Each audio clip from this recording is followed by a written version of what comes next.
Sur le rôle social de l'hôpital en particulier. Hospitalité. Louis. Non, la question, je la sens pas cette question. Par nature, elle a toujours eu un rôle social. Ça n'empêche pas pour autant qu'il ne soit pas un lieu d'expression des technologies, du savoir-faire, des compétences et de la performance, à la fois clinique, diagnostic, recherche et autres. Mais la fonction sociale, on va peut-être poser la question différemment, c'est qu'est-ce qu'on perçoit comme, dans les architectures modernes, comment se traduit la fonction sociale dans les architectures modernes. Basiquement, il y a des plumards. Dès qu'il y a des plumards, il y a du social, l'hébergement. Donc là, le grand différentiel entre les cliniques et les hôpitaux, on nous bassine sans arrêt en disant que les hôpitaux ne font pas assez d'hôpital de jour. Oui, seulement la différence, c'est qu'il y a une prise en charge globale, multidisciplinaire dans un hôpital, et qu'il y a beaucoup de personnes qui n'ont pas d'aidants, qui sont seules, qui ont une situation sociale, mais ils n'ont pas de logement. Donc là, effectivement, mais ça, c'est pas nouveau, ça a toujours existé. Donc la fonction sociale de la ville, elle existe. Le social, il est à l'hôpital, il est ailleurs. Donc c'est pas... Par contre, ce qui m'intéresserait, c'est de savoir comment, vous qui êtes à la fois un visionnaire et un poète portugais, vous intégrez la dimension technologique dans vos réflexions d'habillage progressif de l'homme nu, puis du vêtement, puis de la nourriture, puis de la... Alors la technologie. Non, je pense que les vrais poètes ne pensent pas à la poésie.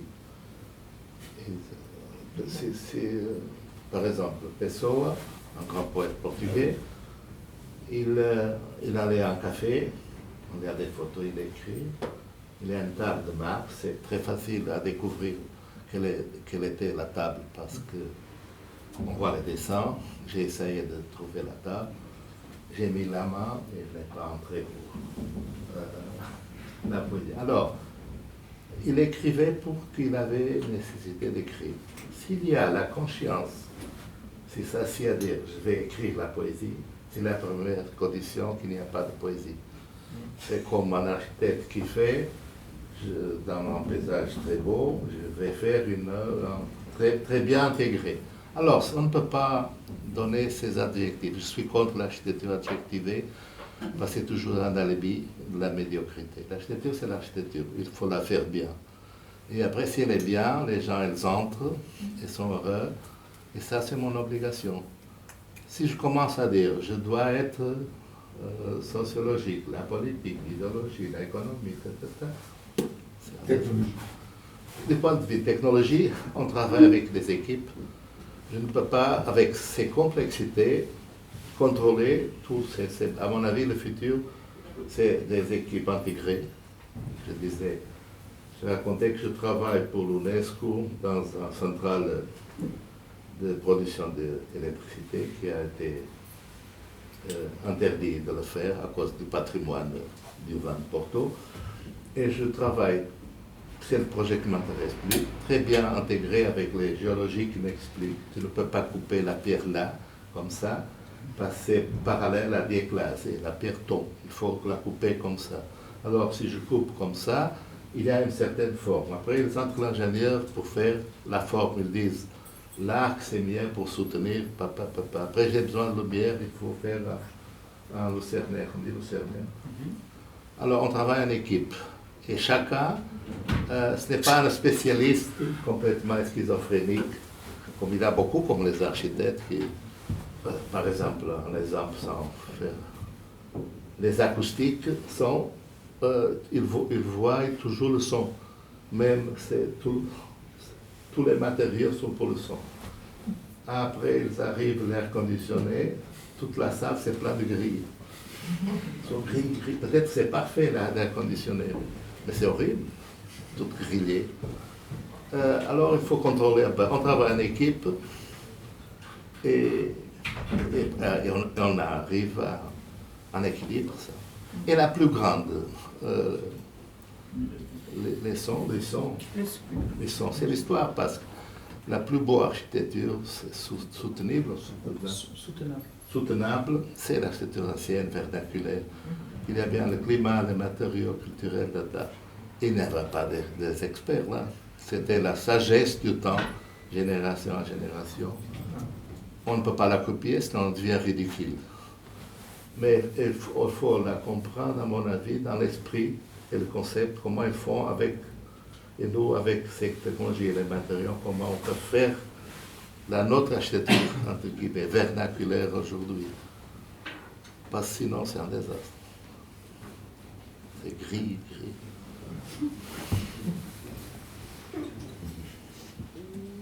L'autre chose qui me préoccupe, c'est qu'on a parlé, et ça c'est un thème, parce que l'hôpital, il y a un peu un thème, il y a une partie de tristesse dans l'hôpital, c'est là qu'on est lié à la mort, et les enfants ont peur, le docteur, les dents.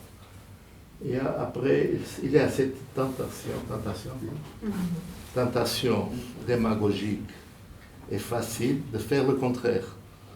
Si l'hôpital c'est blanche, les docteurs tout en blanc, on fait tout en rose. Ce n'est pas un hôpital. Et après, on fait des sculptures pour dire, on fait des jardins avec des palmiers à l'entrée du café.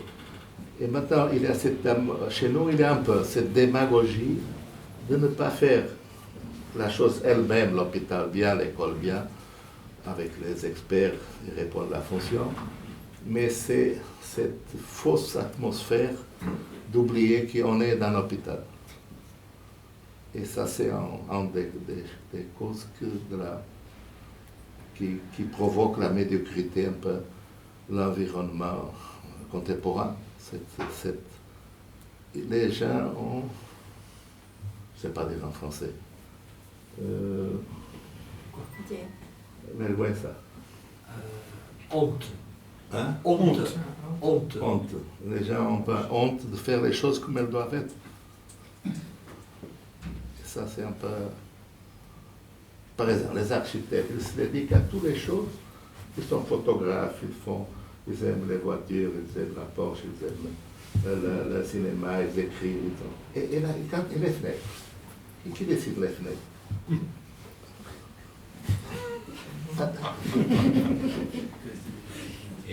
C'est un toit, qui fait le toit. Pas le week-end, fait l'alpinisme à la montagne, Qui fait le toit? Comme ça, c'est en Suisse, comme ça, c'est au Maroc. Et trouver ça.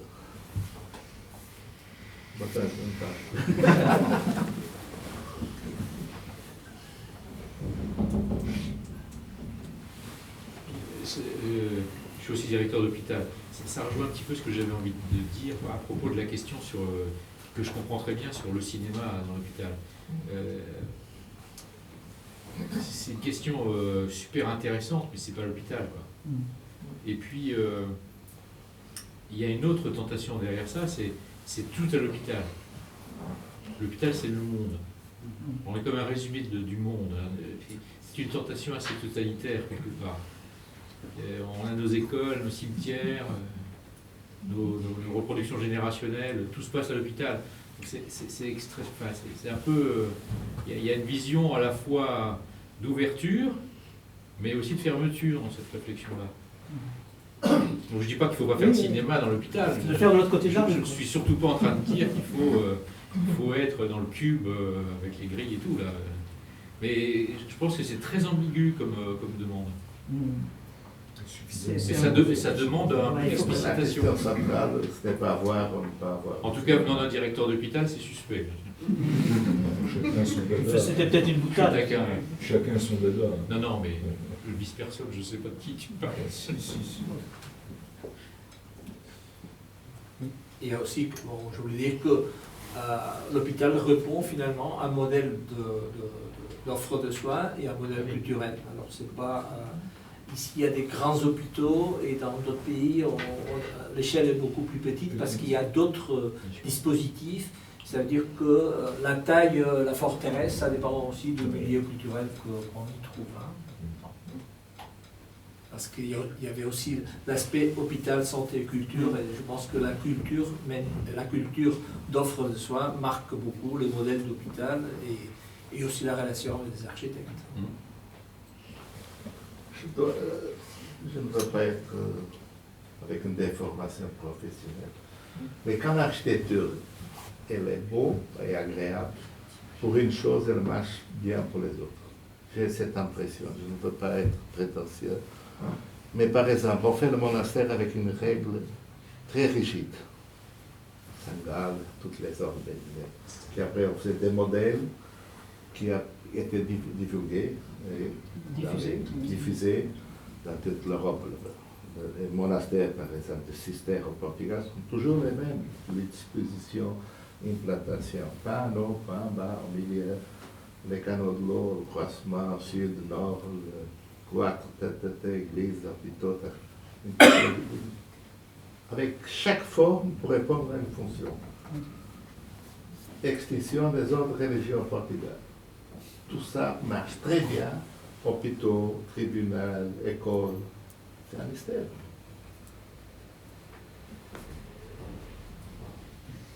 Mais vraiment.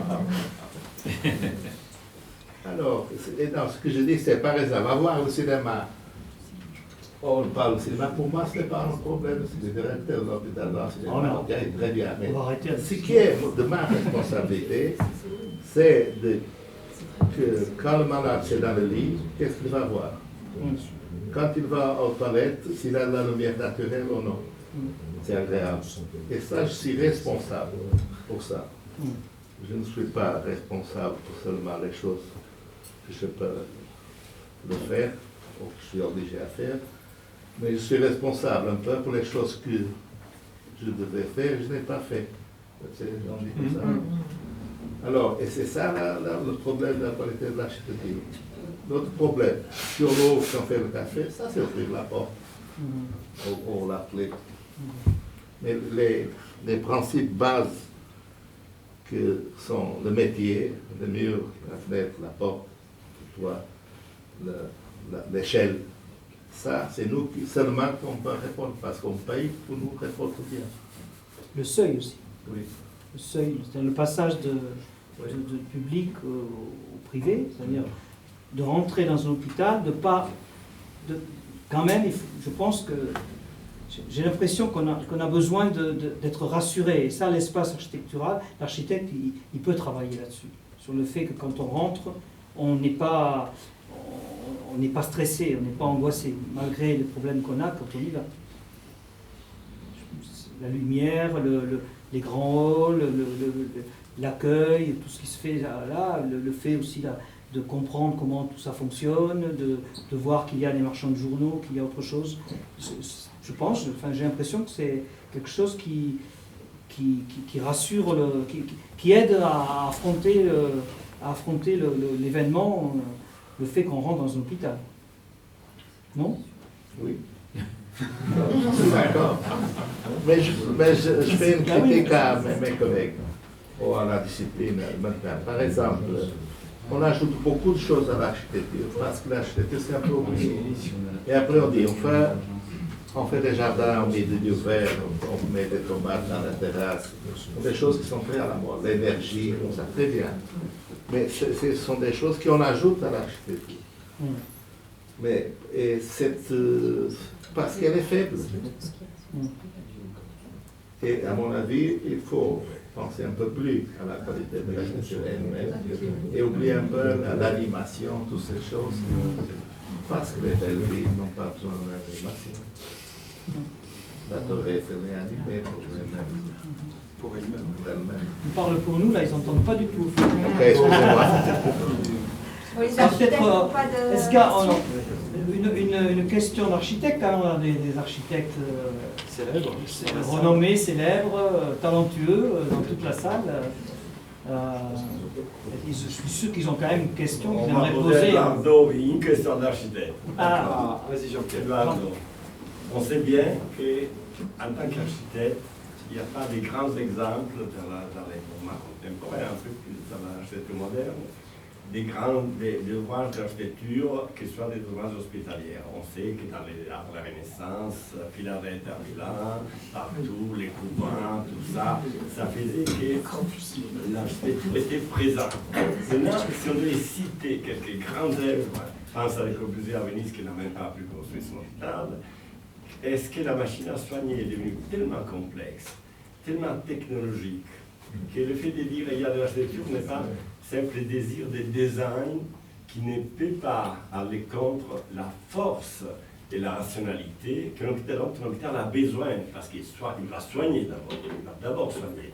Donc, est-ce que la dimension esthétique de l'hôpital peut vraiment entrer en jeu dans notre époque où les technologies sont tellement puissantes, où les problèmes de protection, regardez Ebola maintenant, tout ce qui se passe, les gens sont tellement puissants, est-ce qu'on n'est pas là finalement pour se dire, on peut gratter un peu, mais on ne peut pas vraiment, les architectes, est-ce qu'ils peuvent vraiment aller plus loin? C'est une question que je me pose vraiment, parce que je suis ici associé à disons, à des architectes qui croient à ce qu'ils font, ils ont raison d'y croire. C'est très fort pour ça, c'est magnifique. Est-ce qu'on peut vraiment faire quelque chose de plus pour faire que l'architecture soit vraiment présente de façon forte dans l'hôpital? Non, mon impression, c'est ça, jamais j'ai pensé à ça. Mais pour devenir un chef-d'œuvre, il faut faire beaucoup de sacrifices fonctionnels, je pense. C'est la raison parce que les grandes maisons de l'histoire de l'architecture ne sont pas habitées. Je ne comprends pas. Falling Water, vide. Maison carrée, vide, non. Maison de verre chez Aléla, vide. Fensworth, vide. Qu'est-ce qui se passe? Pour arriver au top de l'avant-garde, il faut faire une composition avec des règles aussi contre nature pour devenir chef-d'œuvre, pas respecter les règles banales. Et ça, ce n'est pas juste faire dans un hôpital, je pense. On peut faire un sacrifice, un millionnaire, comme Miss Valero a fait dans la Fensworth, dans la Madame. Et après, il a dit, si tu n'aimes pas, c'est ton problème. Après, le tribunal, comme ça, c'est passé et Fensworth. Mais ça ne peut pas faire un chef-d'œuvre où les chambres en été au sud ont 45 degrés de chaleur, par exemple.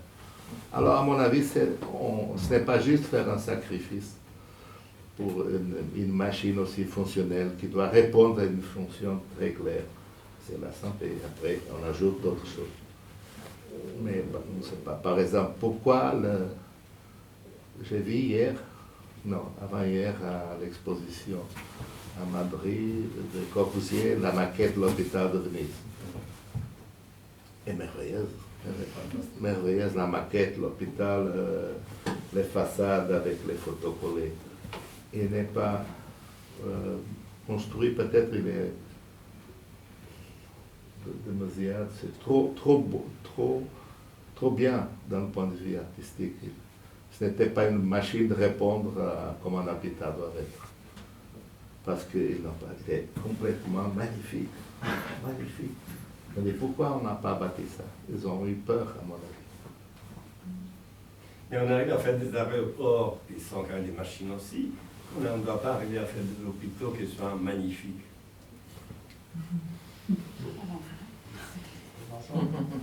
C'est pas. Non. C'est plus facile, l'aéroport. Il y a plus de vide. Et c'est plus facile, à mon avis.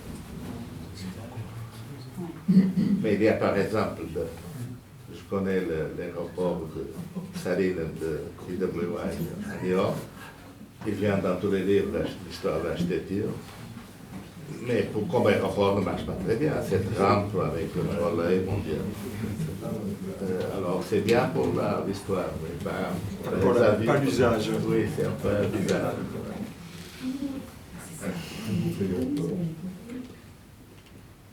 Oui, encore On dit que fort. l'architecture, c'est quelque chose, dans le travail sur le projet d'un hôpital, l'architecture, c'est quelque chose en plus.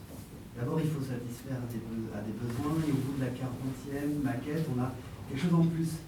Et pourtant, il ne faut pas rajouter plus, parce que sinon, si on fait un toit, un patio, on rajoute trop de choses à l'architecture. Donc finalement, elle est entre des problématiques techniques ou technologiques, et finalement un ajout de choses qui ne la concernent pas. Finalement, c'est juste l'architecture, c'est dur à définir, c'est juste faire des portes, des fenêtres et des murs. Est-ce que c'est juste ça? Et comment à partir de là on en parle? Comment est-ce qu'on travaille dessus? Surtout dans un hôpital. Mais l'architecture elle-même, c'est un mur, un porte, une Oui, c'est fenêtre. ça. Mais il y a 40 millions de façons de faire ces trois choses. Et ça vient à Marc, Versailles, c'est un mur, une porte, une fenêtre. Et le cabanon de Corbusier, c'est un mur, c'est une porte, une fenêtre. Alors, ce n'est pas une limitation, à mon avis, travailler avec la grammaire la plus simple. C'est comme la musique, c'est do, ré, mi, et c'est fini. C'est un peu compliqué d'expliquer que l'architecture, c'est juste des portes, des murs et des fenêtres. On sent bien que c'est... Ça, c'est la base. Ça, c'est la construction.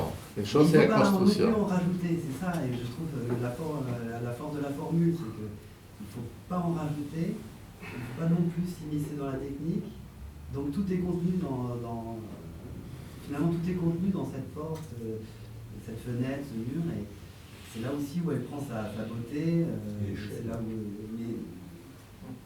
je trouve que c'est là aussi où elle est quasiment indicible, presque impossible à expliquer. Mais je n'ai pas compris. Où elle est l'architecture? C'est une demande ou une... C'est une question. Une question. Où est l'architecture dans le futur? C'est la question que pose Koulas à Venise. Oui, c'est ça. Ou peut-être poser autrement, est-ce qu'on peut travailler aussi facilement des portes, des fenêtres et des murs dans un hôpital, où il y a beaucoup de contraintes techniques, et sur un autre type d'édifice? Et finalement, est-ce que ce travail sur l'hôpital, il est finalement adapté à un travail d'architecte? Voilà, ou est-ce que c'est juste très technique? C'est ça qu'on se pose comme question quand Je pense que cette difficulté, ce n'est pas... Le concept de l'hôpital, ce n'est pas l'alibi pour être bon architecture ou non. Par exemple, c'est très complexe, mais j'ai construit des laboratoires à Novartis, très compliqués, où les scientifiques étaient habillés comme des astronautes, comme ça. Et moi et beaucoup d'autres architectes, ils sont là avec des difficultés techniques, des virus qui se promènent, et des portes doubles, et d'air conditionné très compliqués à cause des filtrages. Et tout le monde a travaillé avec ces règles. Et il y a des édifices de César, Gay, Chipperfield, Bottaglia, Monet, il y a bien, et pas mal. Les règles sont les mêmes et la complexité, alors l'hôpital, ce n'est pas un programme qui limite l'imagination, la création. Je pense que le contraire, c'est quand il n'existe plus de difficultés, on s'approche de la qualité. L'autoroute, c'est un désastre pour la qualité, c'est facile. Alors, je n'ai pas compris très bien. Aussi, c'est vous avez répondu. S'il vous plaît. Moi, si je dois construire un hôpital, je veux qu'il soit beau. Ça m'attire. J'aime bien le beau. Donc, il n'y a pas de tout le souci. monde. Oui, tout le monde aime le beau. J'ai peur que la marge de manœuvre aujourd'hui se réduise un peu. J'ai peur que la marge de manœuvre se réduise un peu. Et que peut-être, on n'a pas trop envie de faire du beau, parce que le beau peut, provoquer un peu. Quand je présente mon dossier à l'ARS au bout de, je sais pas, du 20e, je sais plus, plan, on me dit, mais qu'est-ce que vous allez construire? Un hôpital? C'est quoi un hôpital? C'est pour soigner, c'est nettoyer, c'est chauffer, ou climatiser. Moi, je suis à l'île de la Réunion, donc moi, je climatise au lieu de chauffer. J'étais invité, donc je suis venu là écouter.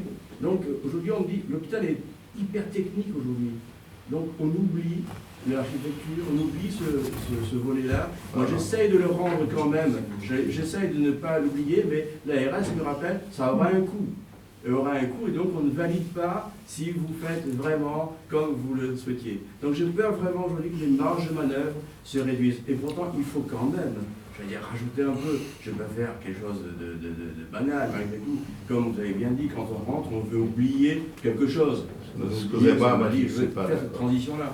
Mais c'est un peu ça aujourd'hui, le vécu, en tout cas, de l'hospitalier, je pense. Non, je vais dire seulement ça. Il y a plus de choses plus complexes que dessiner un avion.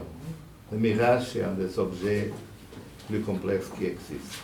Il a été dessiné pour Dassault, qui disait un avion pour voler bien, il faut être beau. C'est la première condition d'un avion voler bien. Alors, est très complexe et très beau. Alors l'hôpital doit être comme le Mirage. C'est un mirage. Hein? C'est un mirage. C'est un mirage. On va rester sur le mot de la fin. Oh, je trouve que c'est un mot de la fin qui est très bien. Non, un mirage. mais ça, il y a une idée chez nous, par exemple, au Portugal. On dit, ça c'est très complexe. Il faut demander à des ingénieurs, qui ne va pas être aussi beau, mais qui va être très bien résolu. Alors, la beauté, c'est pour les architectes qui sont décorés. Et l'efficacité pour des situations très complexes, c'est pour les ingénieurs. Ce n'est pas vrai. Par exemple, je travaille très bien. J'ai bâti le métro de Porto, 20 stations, 70 km, avec un groupe d'architectes, 12 ou 13, mes amis, parce qu'il faut être amis pour avoir des discussions violentes, et avec un grand groupe d'ingénieurs français, Simali de Lyon, je ne vais pas dire toutes les entreprises avec des fonctions commerciaux. Et l'architecture a eu un rôle très bien parce qu'elle coordonnait. La définition d'architecte, c'est un expert qui ne comprend rien de rien, mais comprend un petit peu de tout. Alors, il fait la coordination de toutes ces choses. Et c'est la fonction de l'architecture. Alors, la complexité, ce n'est pas l'alibi pour ne pas faire bien au beau. C'est le contraire. Le problème, c'est oui, tout à fait d'accord, bien entendu. Mais c'est que on est d'accord. On aura, non, mais je suis d'accord, ça n'empêche pas. Il faut toujours essayer, mais aujourd'hui, j'allais dire, on oublie tellement de ratios, etc., qu'on est en train de border un peu trop, comment je dis ça, aujourd'hui. Mais je suis tout à fait d'accord, ça n'empêche pas. Et je sais que moi j'ai un projet, j'essaye d'intégrer ce beau dans le projet, c'est évident.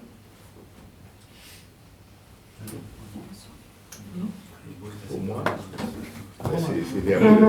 Il y a des questions encore? Bon, je vais peut-être conclure.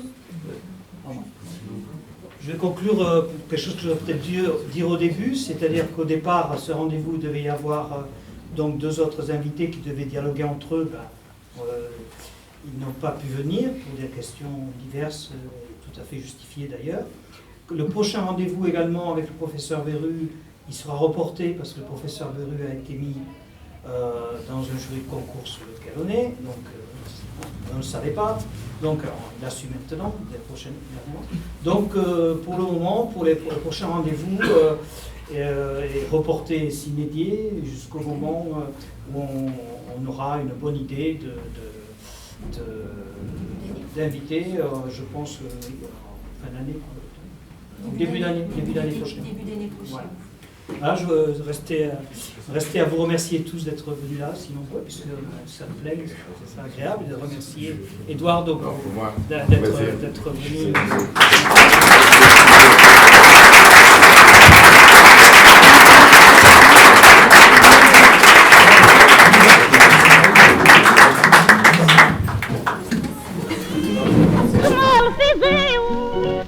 Negar o amor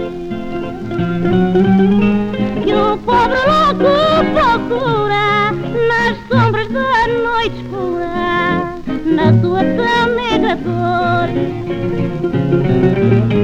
Que o pobre louco procura nas sombras da noite escura, na sua tão negra dor.